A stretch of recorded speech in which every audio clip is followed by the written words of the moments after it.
Assalamualaikum warahmatullahi wabarakatuh. Sebelum kita masuk ke pembahasan, lebih baik kita cari tahu apa itu Pancasila sebagai dasar negara dan apa fungsi Pancasila dalam suatu negara. Latar belakang Pancasila merupakan rumusan dan pedoman kehidupan berbangsa dan bernegara bagi seluruh rakyat Indonesia. Kelima butir tersebut tercantum dalam alinea keempat pembukaan Undang-Undang 1945. Sebagaimana yang telah diketahui bahwa Pancasila adalah sebagai dasar negara. Meskipun sebenarnya masih banyak fungsi-fungsi lainnya yang tak kalah penting dan bernilai saklar bagi bangsa Indonesia sendiri dalam membangun kehidupan berbangsa dan bernegara. Terus, bagaimana Pancasila sebagai dasar negara? Pancasila sebagai dasar negara berarti setiap sendi-sendi ketatanegaraan pada negara Republik Indonesia harus berlandasan pada nilai-nilai Pancasila. Fungsi-fungsi Pancasila. 1. Pancasila sebagai pedoman hidup. Yang kedua, Pancasila sebagai jiwa bangsa. Yang ketiga, Pancasila sebagai kepribadian bangsa Indonesia.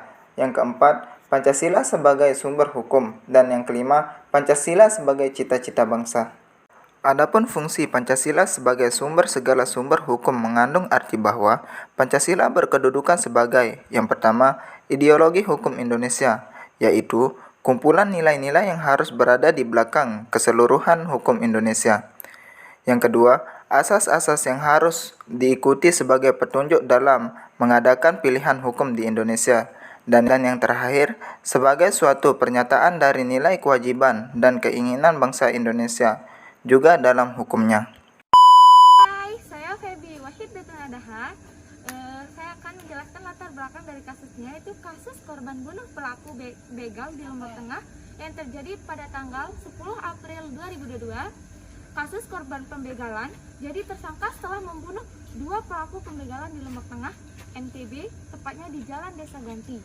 Korbannya itu adalah Pak Murtad atau biasa dikenal dengan Amak Sinta, berusia 34 tahun, dan ada 4 pelaku pembegalannya itu, 2 yang meninggal kan dibunuh dan 2 yang berhasil melarikan diri.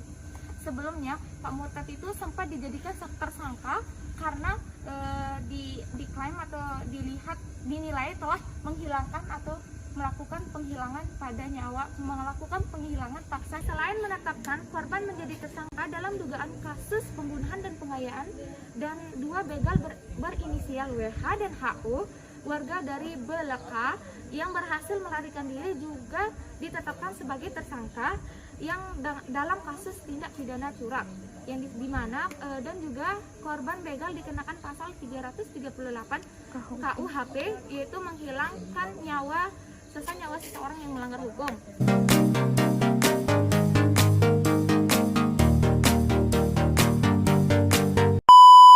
Baik, kami sudah ada di Desa Batunyale dan sudah bertemu dengan Bapak Joni yang akan kita wawancarai tentang kasus korban pembunuhan begal. Oke, Bapak Joni, apa boleh kami memberi beberapa pertanyaan tentang kasus tersebut, yaitu kasus korban pembunuhan pelaku begal. Korban bunuh pelaku begal di Lombok Tengah itu terjadi pada tanggal, kalau nggak salah, pada tanggal 10 April 2022. Itu kasus korban pembegalan jadi tersangka setelah membunuh dua pelaku pembegalan di Lombok Tengah, tepatnya di Jalan Desa Ganti. Nah, korbannya itu kan atas nama Pak Murtad yang berusia 34 tahun. Sebelumnya Pak Murtad sempat dijadikan tersangka karena dilihat telah menghilangkan atau melakukan penghilangan paksa nyawa orang lain, meskipun berdalih melakukan upaya pembelaan diri saat diserang pelaku begal. Nah, ada beberapa pertanyaan saya yang mungkin Bapak bisa bantu atau bisa menjawab. Motif pembegalannya itu seperti apa, atau kronologinya seperti apa gitu, bisa diceritakan? Artinya orang yang membunuh atau orang yang membegal? Orang yang begal, atau enggak kronologi terjadinya dulu? Informasi yang kita dapatkan bahwa waktunya itu agak tengah malam, yaitu mau menjenguk saudara sanak familinya ke rumah sakit Selor. Otomatis karena dia perjalanannya sendiri, namanya orang perjalanan. Jadi kronologinya ketika itu dihadap oleh beberapa orang begal, kalau kita anggap karena mereka stop orangnya ini, lalu kemudian dia apa namanya yang mati ini dah kita katakan orang begal ini tanpa tanya panjang lebar, lalu dia mau merampas sepeda motornya sampai mengeluarkan senjata tajam, lalu apa namanya membacok orang yang membunuh begal ini. Tapi karena informasi kan orangnya ya lumayan kayak sakti lah kalau kita anggap, atau dia punya apa ilmu kebal dan dia mempan, sehingga dia lalu bertarung lah, sehingga terjadilah pembunuhan tersebut.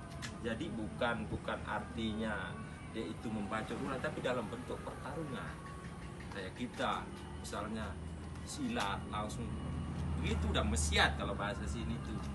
Jadi itulah kronologinya, mesiatnya itu bukan dia langsung bacok orang dia, bukan, artinya dia itu bertarung sama-sama mengeluarkan senjata tajam, sehingga ya namanya pakai senjata tajam, siapa yang dah sakti, siapa yang dah kebal, ya otomatis terbunuhlah begal itu. Itu kronologinya yang pas. Nah, apakah juga bisa membuat target kehilangan nyawa? Di situ kan dia kehilangan nyawa. Ya. Nah, motif korban itu bisa membawa sajam? Apakah dia punya indikasi bahwa ada semacam indikasi bahwa setiap warga itu sudah bersiap untuk menghadapi suatu musik buruk Ya, gitu? karena sebuah tradisi yang kita tidak bisa pungkiri, orang selatan, orang timur, apalagi semua yang jadi orang tipenya agak keras, lain orang sama agak baratan, agak lulaan. Kalau ada begal pasti kita lari. Kalau orangnya sana karena dia punya ilmu, otomatis dia itu tidak membayangkan dirinya itu akan dibegal. Tapi dia udah tradisi, kalau dia keluar malam, apalagi tengah malam, apalagi sendirian, otomatis dia itu membawa sesuatu yang untuk menjaga diri. Jadi dia tidak tahu bahwa dia itu akan dibegal. Tapi namanya udah tradisi, kalau orang udah keluar, apalagi orang selatan ini, pasti dibawa sesuatu untuk menjaga diri. Bukan berarti dia tahu dirinya akan dibegal, tidak tahu dirinya dibegal, tetapi sudah tradisi. Bukan tradisi, rata-rata lah, apalagi nyongkolan udah gitu, udah rata-rata mereka bawa pisau, bawa itu, karena udah tradisi lah mereka menjaga diri. Saya aja kalau keluar, kalau sendirian pasti saya bawa sesuatu. Apalagi situasi, kondisi pada saat itu adalah sudah larut malam. Itu aja. Nah, selain menetapkan korban menjadi tersangka dalam dugaan kasus pembunuhan dan penganiayaan, dua begal berinisialnya kalau adalah WH dan HO itu warga dari desa Beleka. Belike. Belike, ya, yang berhasil melarikan diri juga ditetapkan menjadi tersangka dalam kasusnya. Nah, apakah korban begal ini dikenakan pasal 338 KUHP itu menghilangkan nyawa seseorang meskipun dalam kayak melanggar hukum? Walaupun dia menjaga diri itu Ya, kan.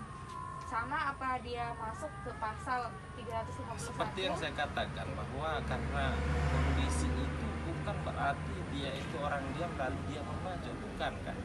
Kronologinya orang itu berantem, beradu tenaga, pakai senjata dan sebagainya. Menurut saya tidak masuk akal.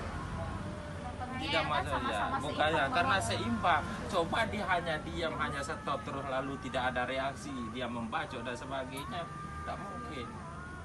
Tapi ini dalam bentuk seperti yang saya katakan tadi, bahwa dalam bentuk dia itu adu kekuatan dan dia didahulukan. Yang begal ini yang dulu, yang apa namanya membacok, memukul, masa kita diam? Otomatis dia bereaksi sehingga terjadilah itu perkelahian itu. Jadi tidak masuk akal ini polisi ini menentukan kas apa di sana. Jadi nggak masuk akal kalau saya itu, karena itu dalam bentuk menjaga diri dan dalam bentuk perkelahian. Kalau bahasa sini mesiat itu ya banyak orang juga begal-begal ini mati. Kalau dia mencuri lalu kemudian orangnya sakti, dia musuhnya, yang punya rumah sakti banyak. Tapi tumben karena ini ya ditemukan lalu dia tidak tahu apa kronologi pasnya, terlalu cepat kemarin itu ditetapkan sebenarnya. Sebagai tersangka. Iya, terlalu cepat karena belum begitu mendetail lah, dan banyak LSM yang turun kemarin itu yang membuat gempar. Kalau dia mungkin bapak itu udah di penjara kayaknya, yang membunuh itu.